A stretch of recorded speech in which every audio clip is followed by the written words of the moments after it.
గత సంవత్సరం రైతులకు ఇవ్వాల్సిన 20,000 రూపాయలు ఎగరగొట్టేశాడు.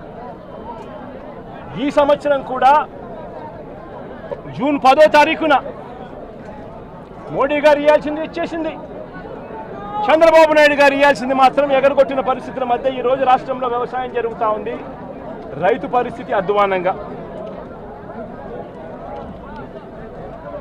సమయానికే సీజన్ ముగిసేలోగానే ఇన్పుట్ సబ్సిడీ ఇచ్చే సాంప్రదాయాన్ని గత ప్రభుత్వం అంటే గతంలో వైఎస్ఆర్సీపీ ప్రభుత్వ హయాంలో ఉండేది. ఏ సీజన్ ముగిసేలోగా ఆ సీజన్లో జరిగిన నష్టాన్ని ఆ సీజన్ ముగిసేలోగానే మరుసటి సీజన్ వచ్చేలోగానే రైతన్నకు ఇన్పుట్ సబ్సిడీ కింద సహాయం అందేది. ఈరోజు ఆ ప్రక్రియను గాలికి వదిలేసిన పరిస్థితుల మధ్య ఈరోజు వ్యవసాయం జరుగుతూ ఉంది.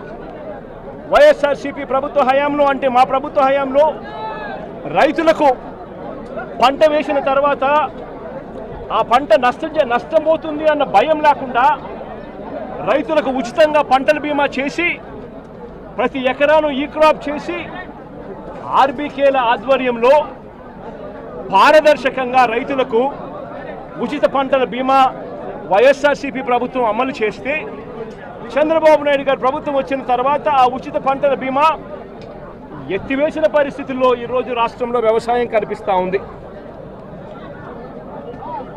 ఈ క్రాప్ వ్యవస్థను పూర్తిగా నీరుగార్చేశారు.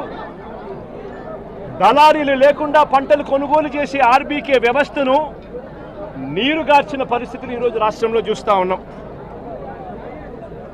ఎరువులు, విత్తనాలు, పురుగుల మందులు ఇవన్నీ కూడా నాణ్యతను పరిశీలించి నాణ్యతకు ప్రభుత్వమే గ్యారంటీ ఇస్తూ రాష్ట్రంలో ప్రతి రూరల్ కాన్స్టిట్యుయెన్సీలో 146 ల్యాబులు ఏర్పాటు చేసి కాన్స్టిట్యుయెన్సీకి ఒక ల్యాబ్ను ఏర్పాటు చేసి ఆ ల్యాబులన్నీ అందుబాటులో తీసుకొని వచ్చి విత్తనాలు కానీ ఎరువులు కానీ పురుగుల మందులు కానీ ఆర్బీకేల ద్వారానే నాణ్యతకు గ్యారంటీ ఇస్తూ రైతులకు గ్రామంలోనే రైతులకు అందుబాటులో ఉండే పరిస్థితిని వైఎస్ఆర్సీపీ ప్రభుత్వం చేస్తే ఈ ప్రభుత్వం దాన్ని పూర్తిగా గాలికి వదిలేసి ఈరోజు మళ్ళీ రాష్ట్రంలో కల్తీ విత్తనాలు, కల్తీ ఎరువులు, కల్తీ పురుగుల మందుల మధ్య రైతు జీవితం తల్లడిల్లిపోతా ఉన్న పరిస్థితి ఈరోజు రాష్ట్రంలో కనిపిస్తూ ఉంది.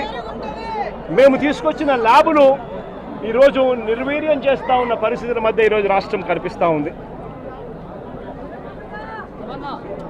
మా ప్రభుత్వ హయాంలో ధాన్యం కొనుగోలు కాక ఆర్బీకేల ద్వారానే దళారీ వ్యవస్థ తీసేసి ధాన్యం కొనుగోలులో ప్రతి రైతుకు కూడా కనీస మద్దతు ధర ఖచ్చితంగా రైతుకు అందుబాటులోకి తీసుకొచ్చే కార్యక్రమం మేము చేస్తూ ప్రతి రైతుకు కూడా ఎంఎస్పీ మాత్రమే కాకుండా జిఎల్టీ ఛార్జెస్ కింద అంటే gunny bags, logistics, gunny bags, labour, transport కింద ప్రతి రైతుకు ఎకరాకు 10,000 రూపాయలు అదనంగా మా ప్రభుత్వ హయాంలో వైఎస్ఆర్సీపీ ప్రభుత్వ హయాంలో ప్రతి రైతుకు కూడా మేము ఇచ్చేవాళ్ళం.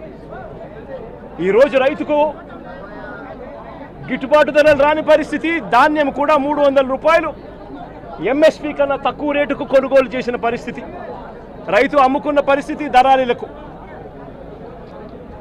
ధాన్యం కొనుగోలుకే కాకుండా మా ప్రభుత్వం వైఎస్ఆర్సీపీ ప్రభుత్వంలో గతంలో 3,000 కోట్ల రూపాయలతో ధరల స్థిరీకరణ నిధి తీసుకొచ్చి ఏకంగా 5 సంవత్సరాల కాలంలో 7,500 కోట్ల రూపాయలు ఖర్చు చేసి మార్కెట్లో కొనుగోళ్లు చేసి మార్కెట్లో పోటీతనాన్ని పెంచి రైతులకు గిట్టుబాటు ధరలు వచ్చేట్టుగా మా ప్రభుత్వ హయాంలో 7,800 కోట్ల రూపాయలు ఖర్చు చేసి రైతులను ఆదుకున్న పరిస్థితి మాది. అయితే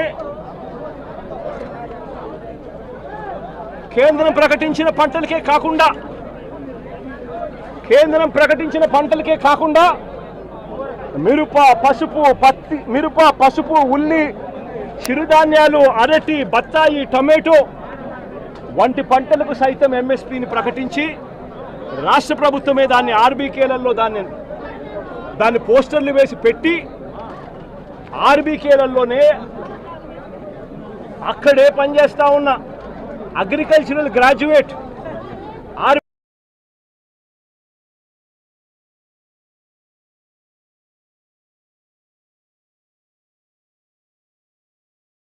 అక్కడే కూర్చోబెట్టి ఆ పంటలకు సంబంధించిన రేట్లు వెంటనే అప్డేట్ చేసేవాళ్ళు. ఏ పంటకైనా కూడా గిట్టుబాటు ధర రాని పరిస్థితి ఎక్కడైనా ఉంటే వెంటనే ప్రభుత్వం ఇన్వాల్వ్ అయ్యేది. జాయింట్ కలెక్టర్లు అందరూ కూడా మార్క్ఫెడ్కు వీళ్ళందరూ కూడా జాయింట్ ఎండీలుగా వీళ్ళందరినీ కూడా నమోదు చేశారు. వెంటనే మార్కెటింగ్ శాఖ ఇన్వాల్వ్ అయ్యి జాయింట్ కలెక్టర్ల ఆధ్వర్యంలో పంటలు కొనుగోలు చేసే పరిస్థితి. ఈరోజు అవన్నీ కూడా గాలికి ఎగిరిపోయిన పరిస్థితుల మధ్య ఈరోజు రాష్ట్రంలో వ్యవసాయం జరుగుతూ ఉంది. ఈరోజు ఈ పొగాకు పంటే తీసుకుంటే ఈ చంద్రబాబు నాయుడు గారి ప్రభుత్వం రాక మునుపు అంటే మా ప్రభుత్వం చివరి సంవత్సరంలో కూడా పొగాకు పంటకు సంబంధించి 2023-24 అంటే మా ప్రభుత్వ హయాంలో కేజీ 366 రూపాయలు అంటే గత సంవత్సరం కేజీ 366 రూపాయలు అంటే 36,000 రూపాయలకు KG tobacco KG Virginia tobacco అమ్ముడుపోయింది. గత సంవత్సరం హైగ్రేడ్ 36,000 రూపాయలు క్వింటాల్కి అమ్ముడుపోతే లో గ్రేడ్ కూడా 24,000 రూపాయలకు తగ్గకుండా క్వింటాలకు గత సంవత్సరం అమ్ముడుపోయిన పరిస్థితుల మధ్య ఈరోజు పరిస్థితి ఏమిటి అని చెప్పి ఒక్కసారి మనమే వెళ్ళి చూసాం. ఈరోజు కాస్తో కూస్తో జగన్ వస్తున్నాడు కాబట్టి అని చెప్పి కాస్తో కూస్తో వీళ్ళంతా కూడా సిండికేట్ కింద ఫామ్ అయ్యి కాస్తో కూస్తో 100 రేట్లు పెంచే ప్రయత్నం చేశారు. జగన్ వస్తున్నాడు కదా, మళ్ళీ జగన్ ఎక్కడ మాట్లాడతాడో మళ్ళీ అల్లరవుతుందేమో అని చెప్పి. కానీ పరిస్థితి చూస్తే ఒకసారి మామూలుగా మార్చిలో ప్రొక్యూర్మెంట్ స్టార్ట్ చేయాలి. మార్చి, ఏప్రిల్, మే, జూన్ ఈ 4 నెలల్లో మామూలుగా ప్రొక్యూర్మెంట్ కంప్లీట్ కావాలి. 220 మిలియన్ టన్నుల ప్రొక్యూర్మెంట్ చేయాల్సి ఉంటే కేవలం 40 మిలియన్ టన్నులు మాత్రమే ప్రొక్యూర్మెంట్ చేసిన పరిస్థితులు ఈరోజు రాష్ట్రంలో కనిపిస్తూ ఉన్నాయి. ఈరోజు రేట్ ఎంత అని చెప్పి చూస్తే ఈరోజు బ్రైట్ క్వాలిటీ అంటే హై గ్రేడ్ క్వాలిటీ ఆవరేజ్ మీద నేను ఇక్కడికి రాక మునుపు వరకు కూడా ఆవరేజ్ మీద 220 రూపాయల నుంచి 260 రూపాయల మధ్యలో అమ్ముడుపోయే పరిస్థితి. ఈరోజు నేను వచ్చినాను కాబట్టి 280 చేసినాను.